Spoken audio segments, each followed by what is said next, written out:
G'day, g'day, wherever you are in this wonderful multiverse of ours. Welcome to Mastering Music, Mastering Life. Tony Jack the Bear Mance in the house from Deluxe Mastering in Melbourne, Australia. And today I have the absolute pleasure of being able to have a chat with a gentleman I've never met before. I always enjoy these podcasts when you've never met the guy in question, or gal for that matter, and just get to have a conversation about wherever things go. This gentleman I'm about to speak to, I think hails from Chicago, is now based out of LA at his studios called Hinge Studios. He's worked with a plethora of great artists, some people you may have heard of, some up-and-comers like Kanye West and Justin Timberlake, Little Kim, Wu-Tang Clan, just to name a few. So, he's kind of working with the young kids up-and-coming these days, but I'm just being facetious, of course. But Craig Bauer from Hinge. Pardon me? That too, definitely working with a lot of newer artists that aren't signed to anything, and so there's plenty of that as well. Oh yeah, and we'll get to that. Well, I think it's interesting how. Anyway, Craig, welcome to the podcast. Well, thank you. And before we even continue, I'm going to take one step back and even correct one little thing. Please. I am from Cleveland, Ohio. Oh, you're originally from Cleveland. Okay, I stand corrected. Yeah, Cleveland, Ohio. I didn't move to Chicago until I was in my 20s, but it was after the Rock and Roll Hall of Fame was built. So unfortunately, I didn't really get to take part in that. So welcome to the podcast. Good to have you. So in your salubrious studios at Thomas J Design, I understand. Oh yeah. And if you've never heard one of these rooms, have you? By the way. Yes, I have. There's one in Australia, a guy called Matt Gray Mastering in Brisbane, and I've been up to his room just over a year ago, and it was a great listening experience. Although his is quite different to what Thomas J normally does, because as I can see what you've got, the soffit-mounted ATCs, which seem to be a very big part of the design and the method and the madness is in that. Like Matt, we use Duntex, and so Thomas was able to accommodate having a pair of Duntex in his room to make it work. But no, the room sounded great. There's no doubt about it. And as I expand the operation, I'm sure that I'll be giving Tom a knock on his door as well. Right. Once you work in this room, it's difficult to imagine working anywhere else. So Dave might have me for a while. So how long have you had this new studio built for? How long? I'm actually in Dave's building. So, and for those who don't know, we're speaking of Dave Collins, who's in Pasadena, California. So Thomas built 2 rooms for Dave, and I'm renting one of them. And I've been here for 3 years, I believe. Working on 3 years. Having Dave Collins as the next door neighbor, do you get that much work done? I wouldn't. Well, amazingly, Dave's very good at, Dave's much better at closing the door and focusing than I am. I can find any reason under the sun to pick up my phone and to, walk into the hallway and see what else is potentially more interesting than what's going on in here. But he's very good at focusing. Well, so. One of the things I find interesting when it comes to mastering and mixing engineers is that I've often described my process as a sprint. It's just very short, sharp, intense listening experience. And the mix guys are more of a marathon kind of run, That's definitely true. Yeah. Actually, I've got a lot of respect for mix engineers, man. I've always said that a good mix engineer will make a mastering guy like me look better than I really am. So I think it's quite ironic when people talk about mastering being a black art and there's all this kind of hoo-ha around it and voodoo. I find mixing personally to be a bigger mystery, simply because of the fact that you have so many more permutations and combinations to think about just on one channel, whether it's do we EQ before the compressor or after the compressor? Is it wet? Is it dry? Do we send it to a sub? Don't know. Yeah. You know what I mean? And at some point you got to draw the line. Whereas by the time it gets to me, I've got a left and a right channel, and that's it. And I've only got so much scope to work with, and boom, so kudos to all the mix engineers. It's no wonder you guys make more money and have greater profile and prestige than us lowly mastering guys. Well, I don't know if that last part is true, but I think it takes everybody to make a great record. Oh, I agree. The reality is, if you don't have a great song, And then if you don't have really good production, it doesn't matter what happens after that. I think I we can, can all get down that. yeah, I concur. Absolutely. Nothing like I think we'd all want to listen to a great song that's been performed with heart and feeling, even, and forgive the sonic impurities for something that's pristine and just has no vibe and no No attitude. question. And then obviously when all of those things come together, It's magic. then you really got something going. Mm. So, what got you into this whole caper, Craig? What was your journey into all this? You mean from the very get-go? Well, not necessarily from the very get-go, but were you, for example, as a Well, youngster, I'll were you condense it sure? to actually understand the story. So I started piano when I was in second grade. So, and we won't go day by day, but Yeah, sure. when I was in sixth grade, I had a kid move 2 doors down from me who fancied himself as a singer. And literally in sixth grade, we started working together as sort of the Simon and Garfunkel of Cleveland, Ohio. Okay. And that went on for a very long time. And somewhere around, I don't know, somewhere in junior high or maybe high school, we got asked to go into a jingle recording studio, a voiceover recording studio in Cleveland to do some 2-minute cover for something I don't even remember at the moment. And I dragged into Fender Rhodes, and there was 287s hooked up in front of us. I remember putting on the headphones and uh, playing this thing that we did, I think, one take of. And I remember hearing reverb in these headphones and was just utterly blown away by the experience of listening to myself and hearing a vocal and what it sounded like in headphones. And literally from that minute, it has been a very narrow path. And from there to where I am today, there's been absolutely no thought of ever doing anything else, literally since that moment.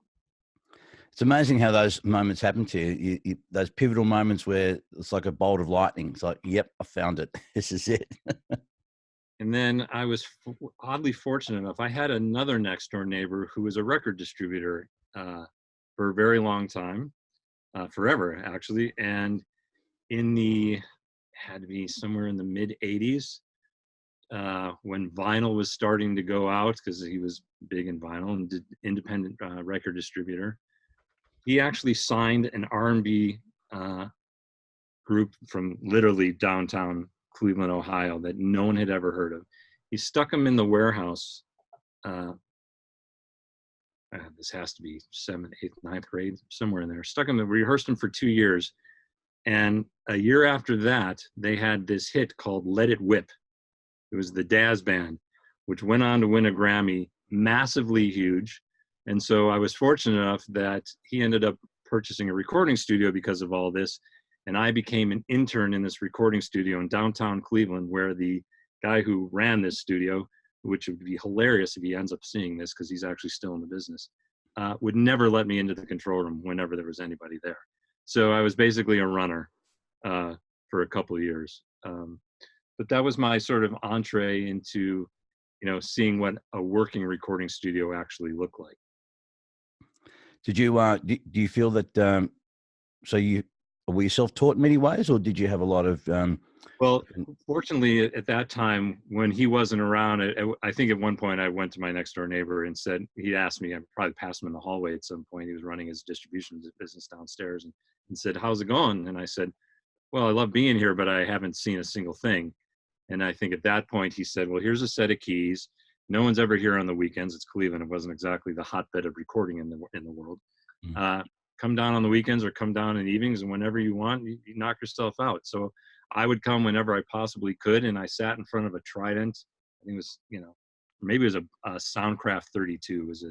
It was sort of a 44, 48 channel Soundcraft with 16 buses.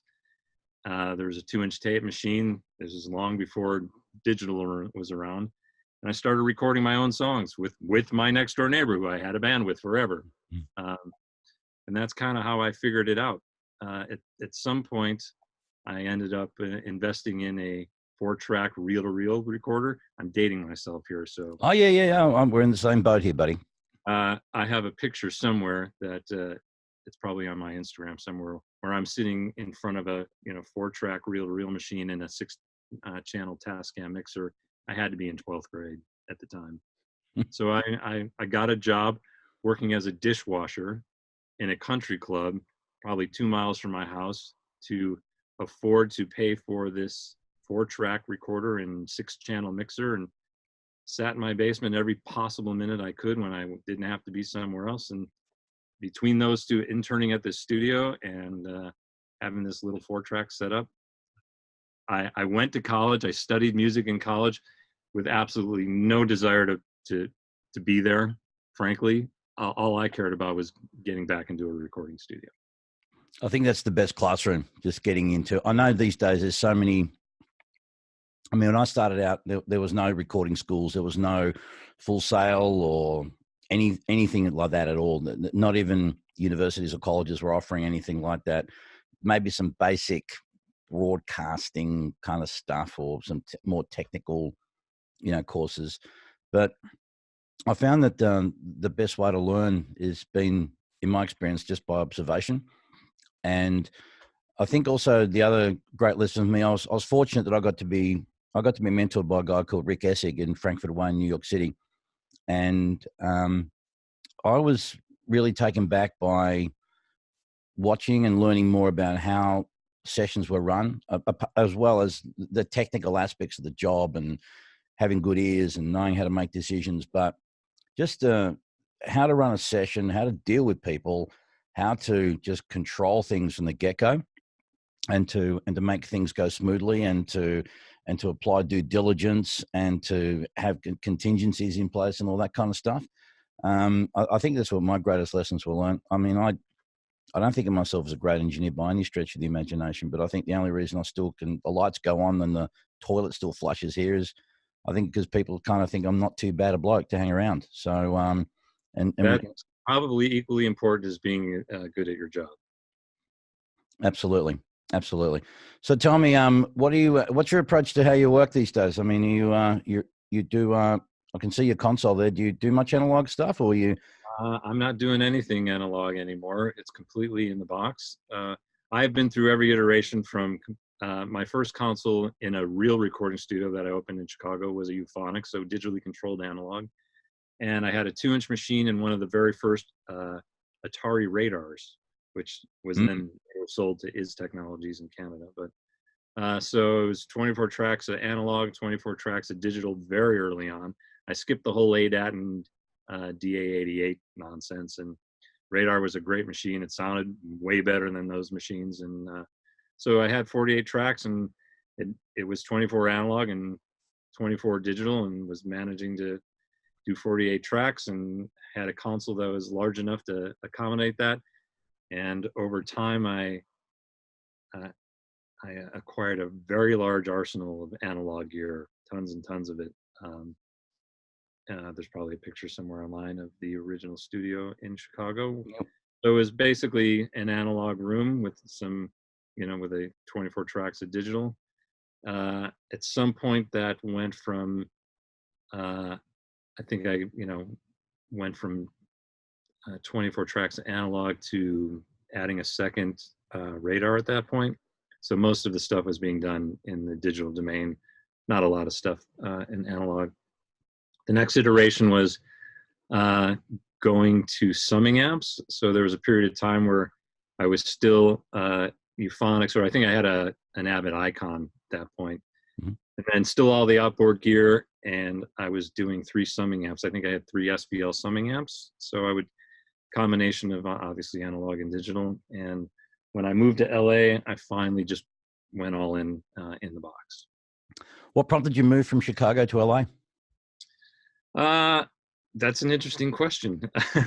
I was in a building with another somewhat well-known producer at the time, and it was at the height of the recession, and he lost the building. Oh, frankly. So after having been there for a few years and spent a fairly sizable amount of money building a new room, the building went into foreclosure. So it seemed like the right time to make a move. And that's how I ended up in LA. Otherwise, I'd likely still be there. So what was it like when you arrived? Did you have any friends, connections, anything set up at all for yourself? Lots of people that I knew. There's a studio here in town by the name of Sphere that's run by a guy named Francesco Camelli. So I had met him, and he was originally going to build a room from top to bottom. And we had an agreement where I was going to build a room within that facility. And then right at the last second, Linda Perry ended up selling her building, and he bought that, and suddenly I was out of space. So when I first moved here, then the hunt was on just to find some sort of temporary space. And I bounced around between temporary, not so great places for the first couple of years before I ended up here. So it was a little bumpy, the first couple of years, having to move probably, every 8-12 months for the first couple of years. But what year was this, Craig?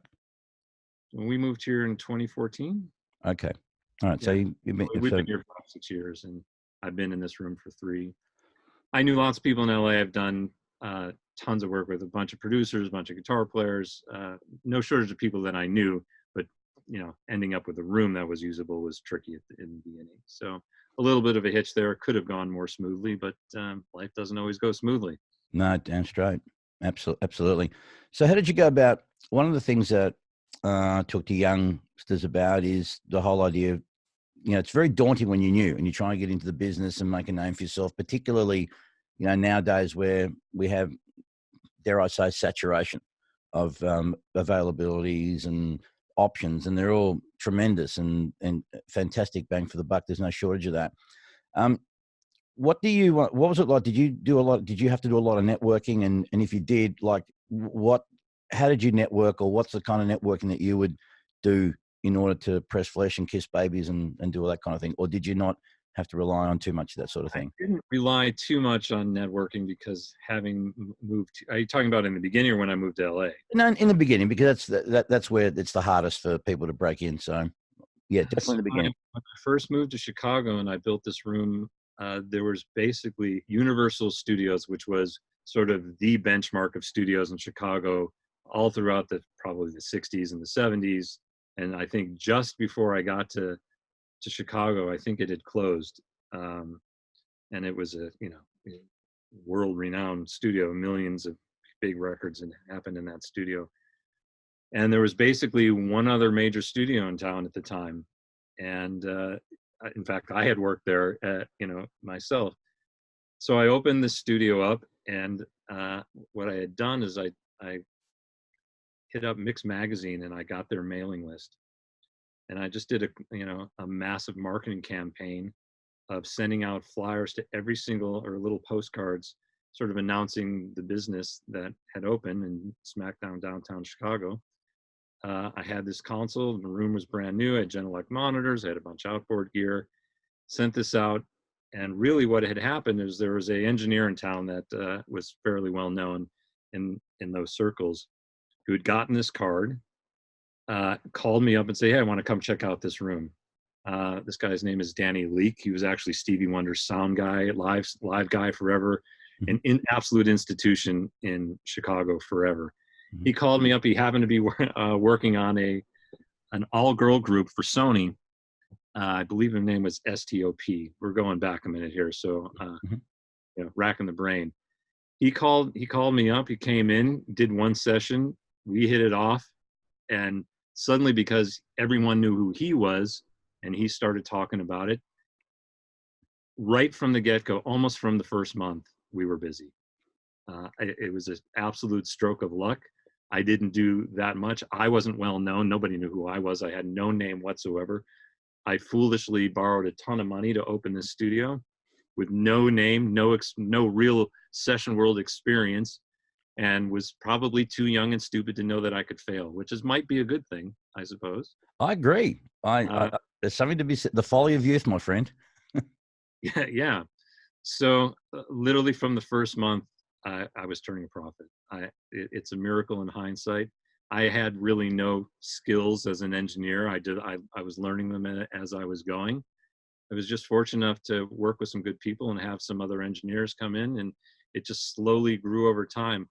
One of the very first clients I've had, or I had in that studio by myself, there's a couple that ended up being that are still clients today. We're going all the way back to the mid '90s. In fact, this one artist I'm talking about, I've been through countless records with him. He's actually signed a Frontiers record in Italy, and it's been, I don't know, nearly 30 years of literally one of my very first clients. He's a very good friend of mine, and I have a number of clients that I've been working with for decades, absolute decades. So I think it's just a lot of hard work and the absolute desire to make it happen. And it wasn't that I was thinking so much about how to make the business work as it was trying to figure out how to make me work as an engineer and be respected, learn my craft. I'm just relentless about doing awesome work. I think it's important. I don't like hearing bad contents or from other people. That drives me nuts. So it's just desire to achieve, I guess.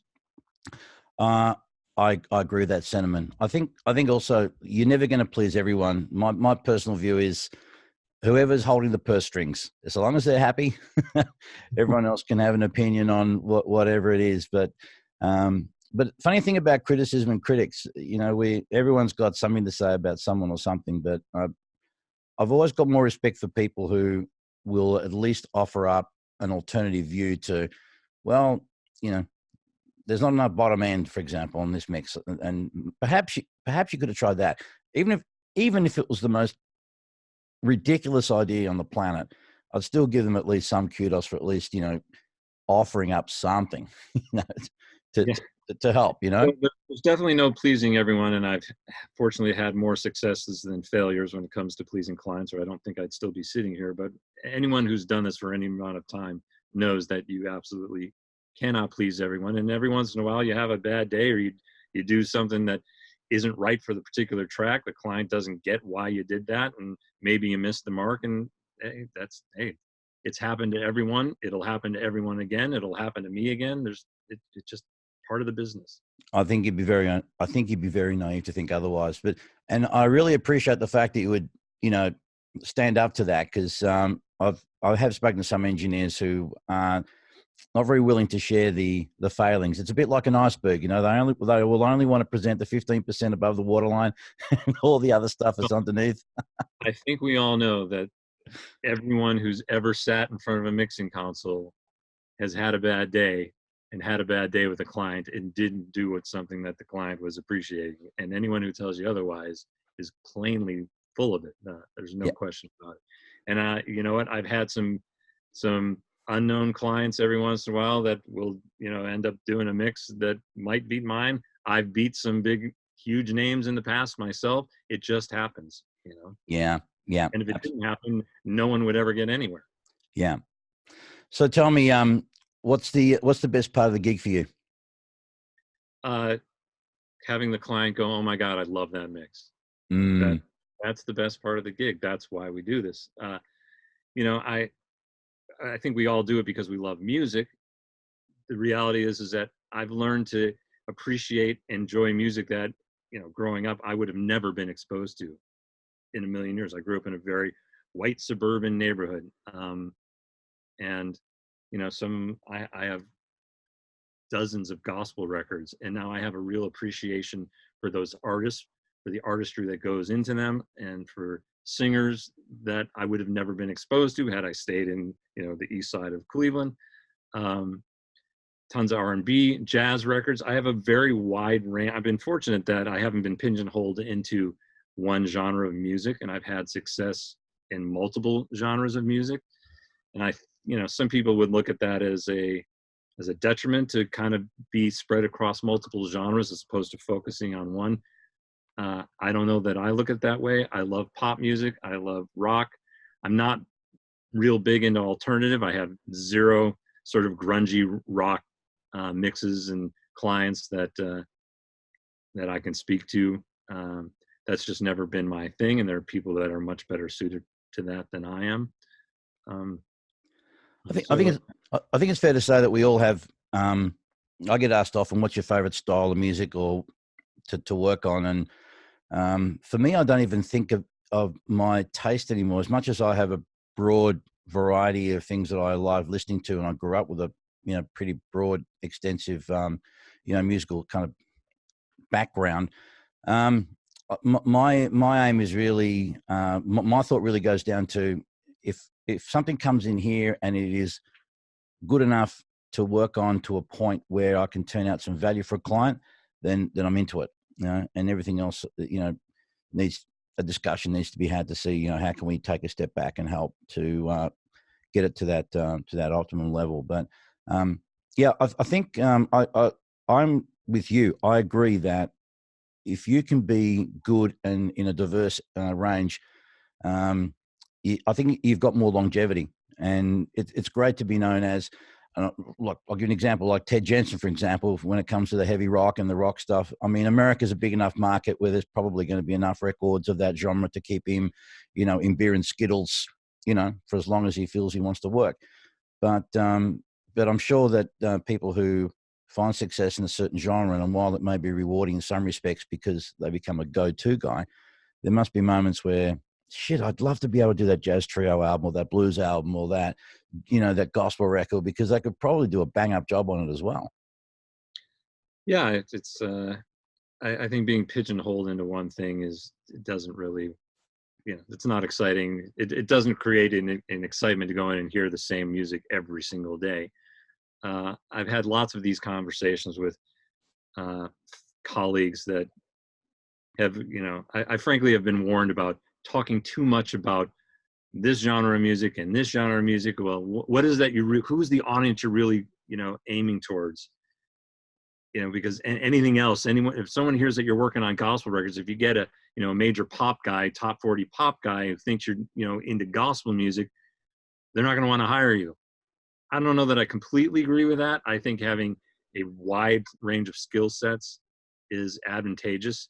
When I first worked on a Kanye record back in, I started with Kanye before anyone ever heard of Kanye West. And when I ultimately got to work on Late Registration, I don't know that I'd done too many like serious rap records. But you look at it now, his record that's about to come out with his Kanye Sunday Services things is filled with gospel choir. And here's a guy who is straight up known for doing hip hop that has ventured off into this other arena. So I can't see that having a large and wide net as a detriment. Yeah, no, I agree. What did you do you have, if you have an opinion on it, that whole Kanye meltdown that happened a while ago? What did you make of that? I haven't seen. I saw Kanye once since being in LA, so I haven't seen him recently. So, but prior to moving to LA, there's probably very few people that spend as much time with him as I have. I can't speak ill of Kanye from the period when I knew him well. Certainly, he had his moments, and we've all seen that. I think, from what I can tell from afar, having not really seen him in the past few years, is that I think he has kind of figured out that he needs to address some of those things. And whether it's within himself or public, I frankly feel like it seems like it's within more of himself than it is just a thing to throw it into the public. He's not the kind of guy that puts on false pretense ever. So the fact that he's doing a sort of gospel-centric album or a hip-hop album with religious overtones isn't because he's trying to, in my estimation, trying to make up for some shortcoming that the public sees in him as much as it is ingrained in himself and something that he must want to do. That's my opinion. Yeah, some genuine exploration. As you said, yeah. Too much effort. When you think of, if you're familiar with the Kanye Sunday Services thing, he goes out into a field every week. And last week, I think it was in Dayton, Ohio with Dave Chappelle. That's a whole lot of effort for a very long time for something to put on some sort of pretense. So agreed. I don't think that's it. So speaking of Dave Chappelle, I'm just going to go on a tangent here. The other day I got to watch on Netflix. I watched it yesterday. The Sticks and Stones. I should have been sitting right here. Yeah. the diligent Dave Collins was next door doing his thing, and you and I were sitting I'm on that. sitting in the lounge watching Dave Chappelle. I'm not gonna lie, I watched it yesterday. What was your take on it?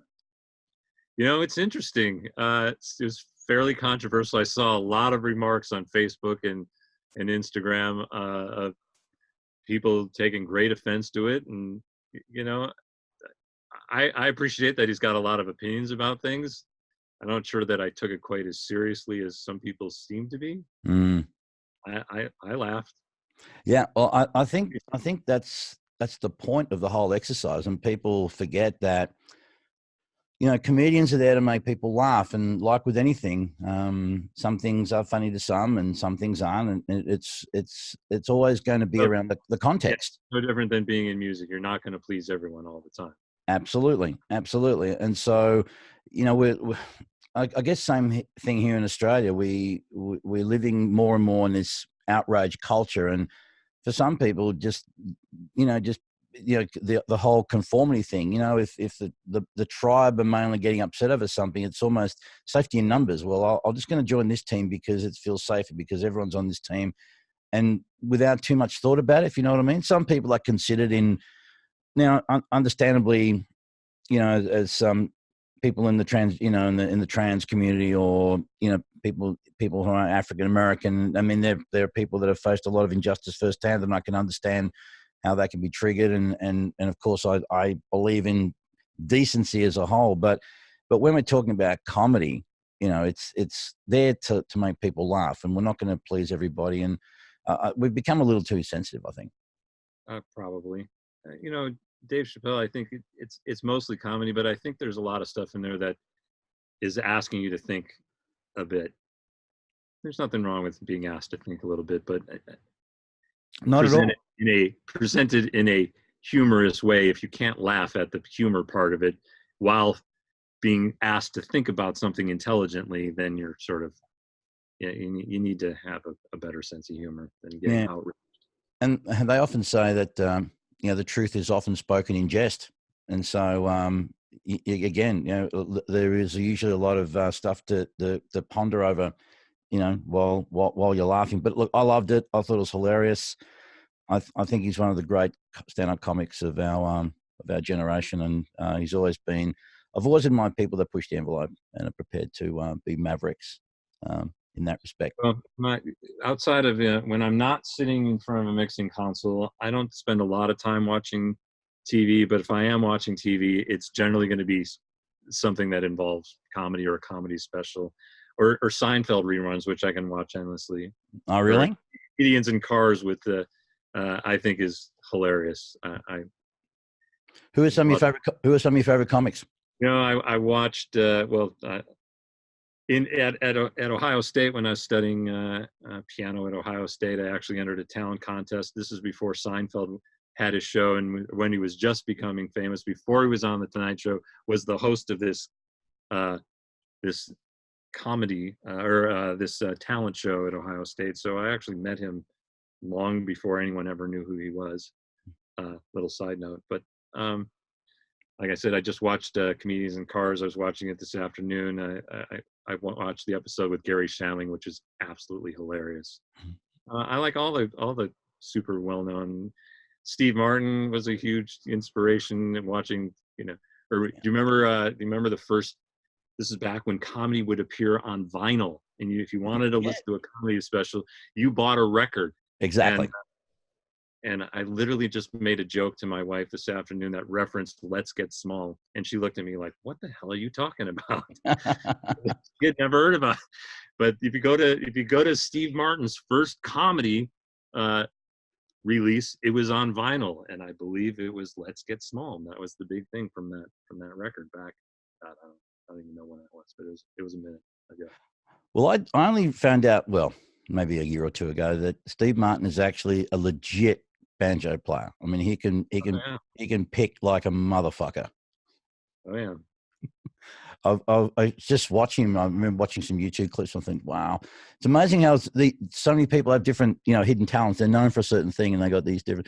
So, have you got any other hidden talents outside of mixing records yourself? Any other things you like to get up to, or do, or participate in? I am sadly narrow So what am I good at? You know, I'm decent at sports, which a lot of musicians are not known. Oddly enough, you got fine motor skills, and musicians who are some of the most talented people on the planet can't throw a baseball for shit. I'm Yeah. not that guy. I'm actually fairly decent and have decent motor coordination uh, on a larger scale than just pushing a fader. But I got to admit, I've spent so much time pursuing this craft to the exclusion of almost everything else, for better or worse. It's just the truth. I Well, enjoy traveling. We get to go on vacation. When we do go somewhere, we like to go somewhere nice. I like sitting at a pool. I like to swim. But man, if you where said was the last? my Where was next the last? favorite thing to do, uh, I don't know what it is. Do you go to many games in LA? Do you go to see many baseball games or NFL or NBA games or anything, or hockey or anything like that? I haven't done much of any of that. No. I just recently went to It see sounds us. like a very boring person, but I'm just being honest. No. It's not being boring at all, and I appreciate your honesty. But I went and saw the US national team minus half their best players, and the Australian national team play the other day. That was a lot of fun. There's one thing I'll do. I plan to get it to LA next year, and speaking of comedy, I want to get to the Comedy Store and have a look at some of the comics down there. In fact, there's one comic that I'm gunning for to get on my podcast. I don't know if you're aware of him. His name's Joey Diaz. I don't know if you're Right? aware of him. He's a Wow. Cuban American guy. He's funny as fuck. He's politically completely incorrect, but he's incredibly funny. He's got a podcast called The Church of What's Happening Now, and been a big fan of him and his work and his message. So that's one thing I want to do. But I want to go check out depending on what's happening at the time. But I wouldn't mind just the experience, man. To say I've been in Staples Center or Yeah, well, it's an just institution, the Comedy Store, so you should definitely check that out. I can tell you that when I was living in Chicago, I did have seasons tickets to the Bulls for the first couple years I was there. So I saw Jordan, a million times wow. in Chicago Stadium. And oddly enough, one of my close friends, who also lived in Chicago at the time, one of my close friends from Cleveland, all the way from junior high school and high school, worked for the Bulls when I first moved to Chicago. And then ultimately Michael Jordan hired her to be his personal assistant. So just a little interesting side note. So I have this weird connection to right to Michael Jordan. I was in his office one time when he wasn't there. And the name of his offer, on the door was Jordan Universal Marketing Productions. Right. In other words, Jump. Yep. I like it. Yeah. So what you got anything? So before we were talking about, we talked a little bit about the bigger, acts that you work with and that's great. And it's all very fulfilling and very satisfying. But you also alluded to the fact that there's a lot of artists that you work with. And for most of us, the hit record ratio to what you work with is, 1 to it's tiny. Certainly it's Except for the 1%. yeah, I absolutely. don't think Serban's doing too many independent artists these days, but that's very few people are fortunate enough to only be working with labels and something that's pretty much guaranteed to be on the radio. Then the minute it comes out.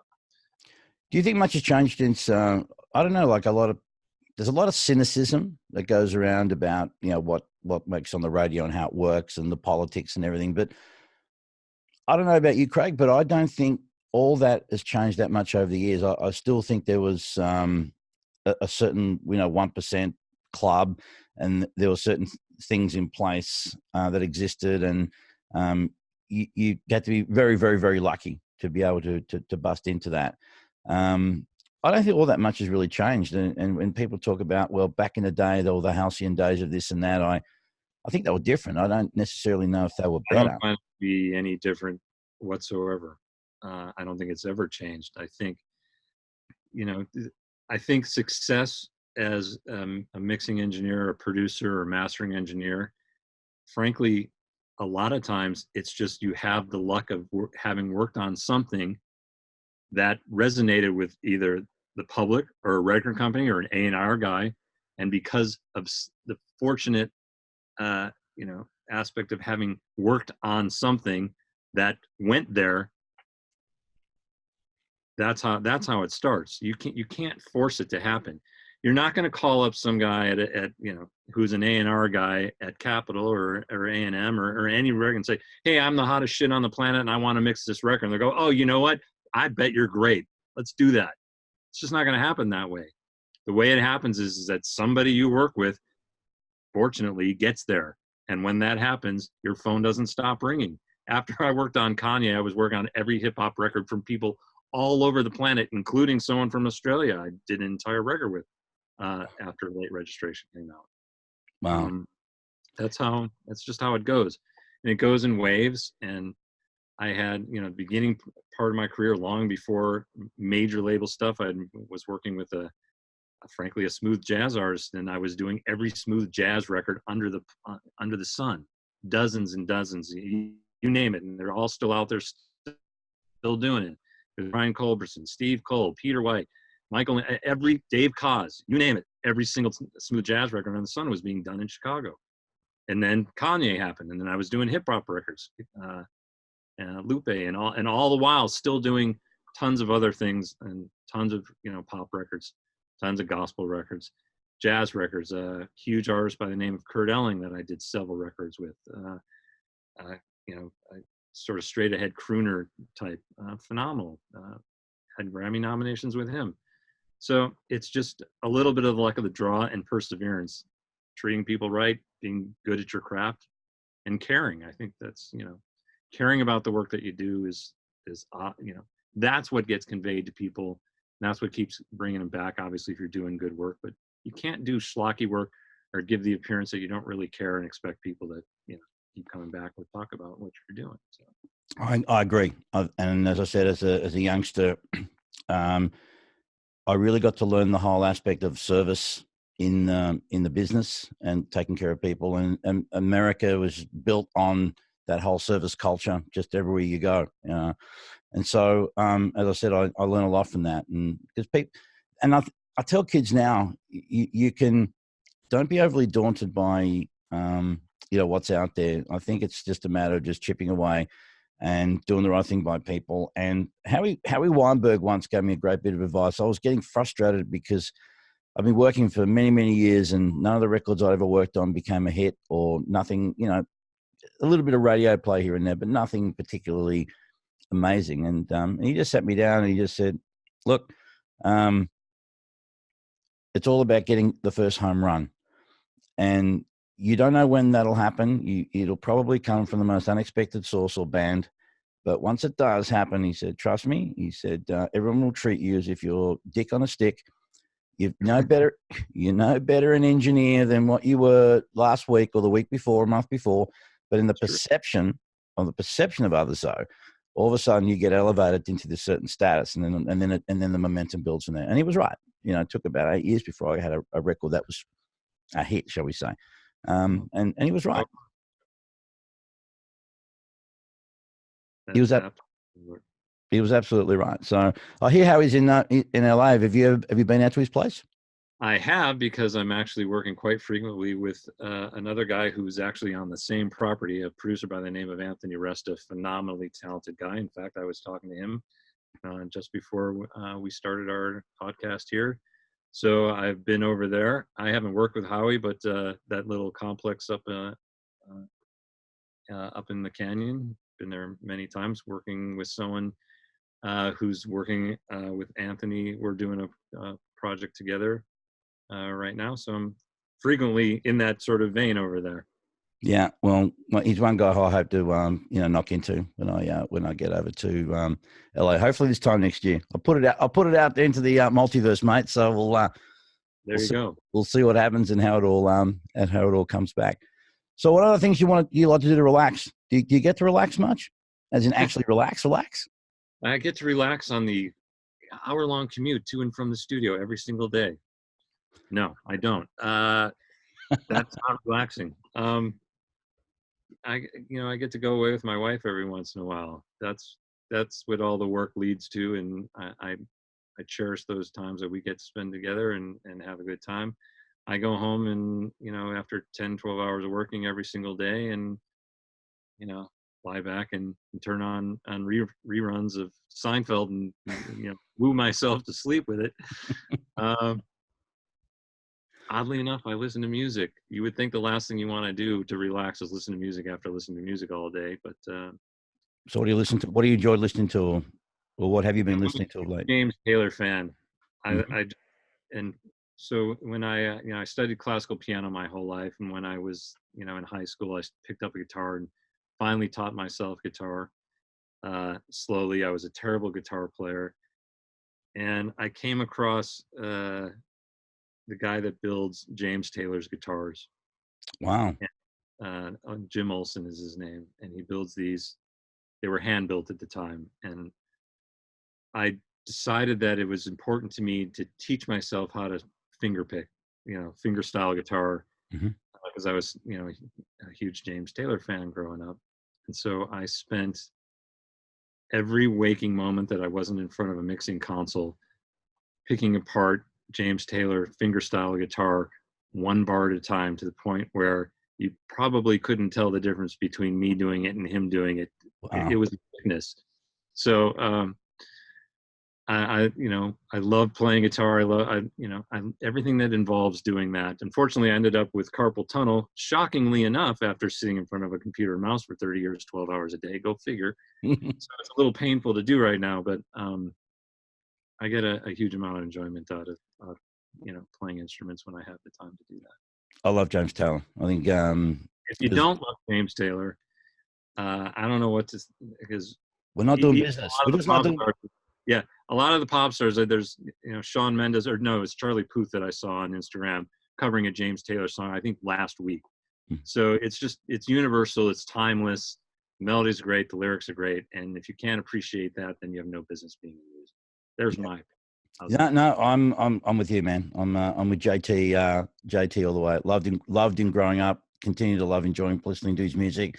Still get emotional listening to it sometimes. Like Yeah, you got a friend, and Fire Rain, even though they're covers, but nonetheless they always seem to touch me a certain way when I hear them. and I've had the because of Jim Olson and that guitar. We went to a show together in Nashville, and so I got to meet James backstage, which is there was every famous person you can think of that lived in Nashville that was just falling over themselves to meet James Taylor backstage. Mm. Uh, Amy Grant was standing next to me, and I didn't know Amy Grant, never worked for her, but she's literally standing next to me, and Keith Urban standing there, and she looks at me and having no idea who I was. Can you believe we're about to meet James Taylor? And I'm looking at her like, how many people are thinking that about you, and you're saying that about him? Yeah. And then I saw him in Italy as well, and he was just walking around St. Mark's Square. This was before the Nashville show, and literally almost ran right into him. So I have a picture. I'm like holding an ice cream cone, taking a picture with James Taylor right next to me. Yeah, so he's a special guy, and the music is timeless. And again, I don't care what genre you're in, what age you're in. I have gospel clients that have covered James Taylor tunes on their records. Got Charlie Puth covering "Close Your Eyes" on Instagram, like literally a week ago. Mm. It's just timeless stuff. It's a testament to the man, and his talent. You touched on an interesting point before. You're saying you're backstage in Nashville with Amy Grant, and she's all giddy about meeting James Taylor. It's funny how the perception we have of other people, particularly when they become famous or infamous for that matter. Um, it's just always struck me, that whole pedestal thing that we have and how we hold people up so high. And I think as I've gotten older, I've learned to, I think respecting people, admiring people for who they are, and treating them accordingly is great. But I think sometimes we forget that they're just normal people, and they've had a path, and they've done the work, and they've had a bit of luck along their way. But it's no different to anyone else. When you strip away their title and their records and their awards, and you just put them out in the street, we're all the same. Let's face it. Many of these people are more damaged than most, and because of that, they have the material to draw from to write a great lyric, or to write something meaningful. So Do you think it takes pain to write a great song? Do you think in I this? don't think pain can, be a contributor to a great song. I think, there's a lot of take Kanye, for instance. His lyrics are operating on a level that most people aren't operating on, if you really look at it carefully. So a lot of people are just highly intelligent. A lot of people are highly damaged. A lot of people are both of those things. It depends on the artist, and depends on the genre. It depends on, what they're going after. But I think it's a contributor. I don't know if it's required, but probably helps in a lot of scenarios. And I guess there's a different relationship when you're working with people of, shall we say, in the upper echelon of the music industry. When it comes down to a work situation, you're working on a project, and it's a different level of communication, different way of relating. You're both on the same page essentially on something, and so you find your common ground. And I find that with again, I haven't worked with the likes that you have, but of those who are, Well, I'll let you, before you go on, I'm going to let you in a little bit of a secret in case anyone hasn't told you this. I'm going to tell you this. I don't care how much success I seem to have, or maybe I appear to have to other people. I don't feel like I've gotten anywhere near the amount of success that I originally thought of for myself. I don't know who can, walk up to a podcast or a microphone and say, I've done everything I've ever wanted to do, and I can't, I always knew it was going to happen. I never feel like I've gotten anywhere near as close as, to what I would like to achieve, while knowing that I've been very fortunate to have had the success that I've had. If you don't feel like that, I don't know what continues to drive you every single day. My desire to, I don't want to say to please people, because it isn't a matter of pleasing people. It's a matter of getting the job done and respecting, frankly, myself for the accomplishment of getting something to a point where the client, and then whoever is listening to that client, is thrilled. That's what drives me. And I think if I got to the point where it was, you've done everything for anyone that you could possibly do it for, I'm not sure what would still drive me to do it on a daily basis. So I'm grateful for the success that I have, but if I felt that I was the shit all the time, I don't know why it would bring me to the studio the next day. I completely agree. For me, I think it's the fulfillment is in the day to day. I wrote a post the other day about it was posting from 2 years ago, where I got my first American gold record, and that was for a band called The Neighborhood, and that arrived maybe a month or two after I got a double platinum single for the same band, which to me was like Everest. Yeah, it's something I'd always dreamed of, but it, always hoped deep down it would happen. And so, these kind of things for me were like, okay, this is kind of a way to validate yourself, and it's a potential marketing point. And so I sat with these things and looked at them and realized, you know what, I've got to go and clean the toilet and take out the garbage any minute now. Right? and that feeling subsided. But then it hit me later. I wrote that, man makes the award and music is the reward. And the making it, if you will, is simply the fact that every day or every other day you get a chance to indulge in a job. Loosely we'll call it a job, a career, a passion that allows you to, live a reasonable, comfortable lifestyle and meet cool people. And there's never going to be an end point to it. You're never going to get to work with everyone you want to work with. But it's the driving for me is just the fact that on a Monday morning when people are cursing about going to their job and they've got to punch the clock, I just come in here, and as you probably come to my desk job, and just go, wow, like how fortunate am I? It's great to be able to, to walk into an environment where you're responsible yourself for what happens on a daily basis, and not have, for me, I've never worked in the corporate world. I wouldn't know how to operate in the corporate world at all.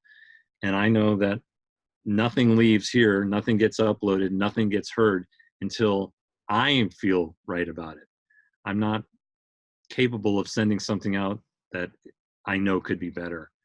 And subsequently, I'm not the fastest mixer on the planet, uh, because I probably care too much, and I've refused to let something go out when I know personally it can be better.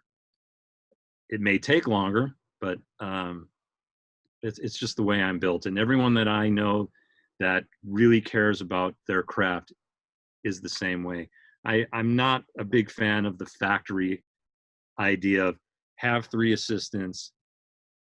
They do all the prep work, and all you do is Pro Tools session shows up on your desktop. It's all laid out for you. You throw some EQ and some effects on it, balance it pretty quickly, do a mix in 4 to 6 hours, and it goes out the door, and then the assistant puts the next whip on. For me, and there's lots of successful guys that are working that way, and I don't necessarily blame them. They're probably making great money and they're working on huge records, and I get that. But for me, the personal sort of satisfaction of doing, I consider myself more than a mixer, frankly. I don't just take a session a lot.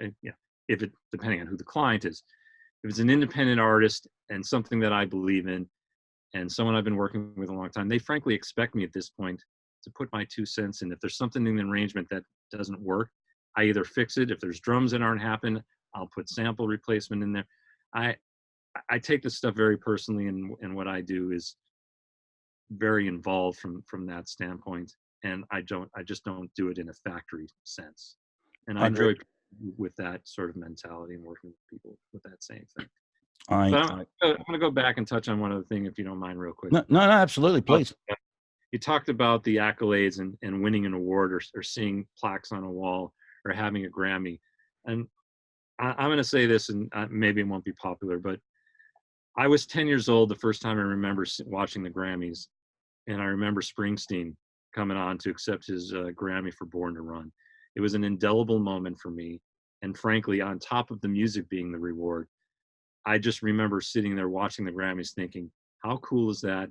I would like to do that. Of course, at that age, I probably was thinking it was me as an artist, not as a mixing engineer. And so there's been this thing driving me in the back of my head, outside of the fulfillment of working on the music itself, of getting to that point. And I have to say that I'm fortunate that I have a bunch of plaques on the wall. I get to walk by them every single day. It is a reminder, and I don't think there's anything wrong with the idea that this is what you set out to do. I get enjoyment from the music, and I've had some accomplishment here. And it's one thing to be boastful about it. I hope, and I try not to be overly boastful about the success that I have, but at the same time, it feels good to have some sort of sense of accomplishment that I set out to do this when I was 10, and I didn't get everything I wanted, but I got somewhere. Yeah, I agree. And then you get in the car and, go home, and your wife tells you to do the laundry. Yeah. So, yeah. I think she's laughing at me right now because damn well I don't do the laundry. No, look, I think celebrating the little things is nice. It's important and it's good to do. But again, it's not to dwell on it and not to allow it not to define you. It can be a reminder of, this is what I set out to do. I accomplished something. I'm making people happy, and at the end of the day, I'm fulfilling the dream that I had from when I was a kid. And if you can't feel some sort of satisfaction out of what you've done with your life, then maybe you need to find something else to do. Agreed. Unfortunately, though, my friend, most people out there have aspirations and dreams to want to do something more with their life, but they won't because they're shooting themselves in the foot with their self-limiting beliefs or the story they tell themselves about they're not good enough and their conditioning and whatnot. And one of my great passions is getting into the hearts and minds of young artistic creatives who, in this day and age, are still told, get a quote unquote real job. It's nice to have a hobby as a musician, or but you need a plan B, and all this fear that's around them, and self-doubt, and I'm I'm 56, man, and I still get a buzz, and I still get excited, and I still fucking love what I do in here. And I, pardon me? When's your birthday? I'm the 18th of June. You're 22 days older than I am. Okay. All right.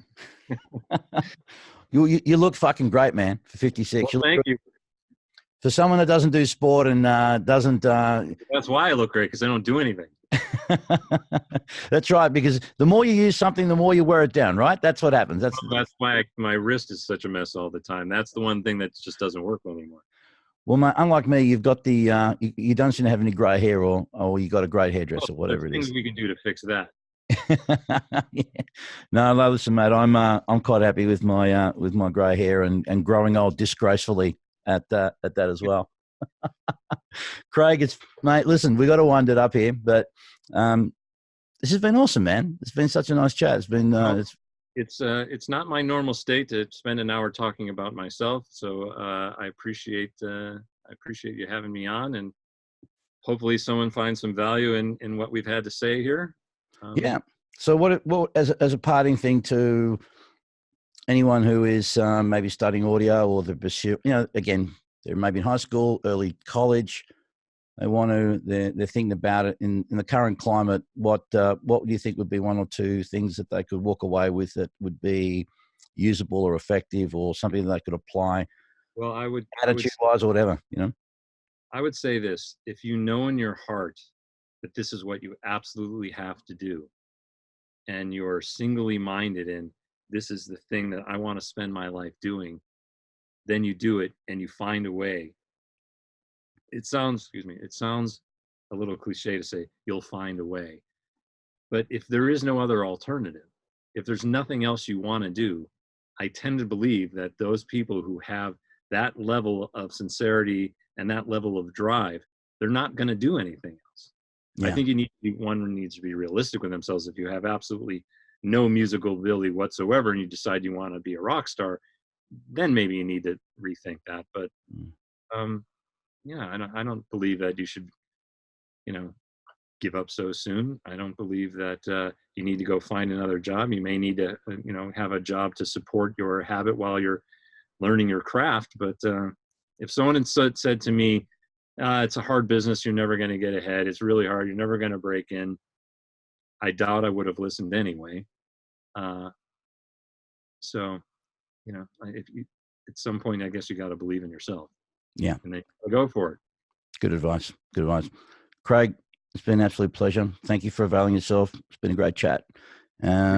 Continued success to you, my friend, and lots of love to DC next door. And yeah, man, I hope that you and I get a chance to press. You're in LA, and you'll clearly come by.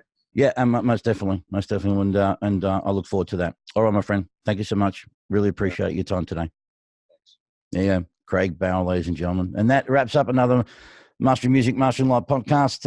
For those of you who haven't subscribed, please do get on board. I'm hoping we're going to have I'm working on a few guests I can't really talk about right now, but we got some amazing people that will be coming on the podcast really soon. I'm always so humbled that people, I get that they accept my invitation. They don't know me from Borough Soap, but yet somehow people say, yes, we'll come on. So thank you to all those people that have been on the podcast, and thank you to those who will be coming on in the future. Anyway, love you fuckers. Have a good one. Please be nice to each other, but more importantly, be nice to yourselves, and we'll see you next time. See you guys.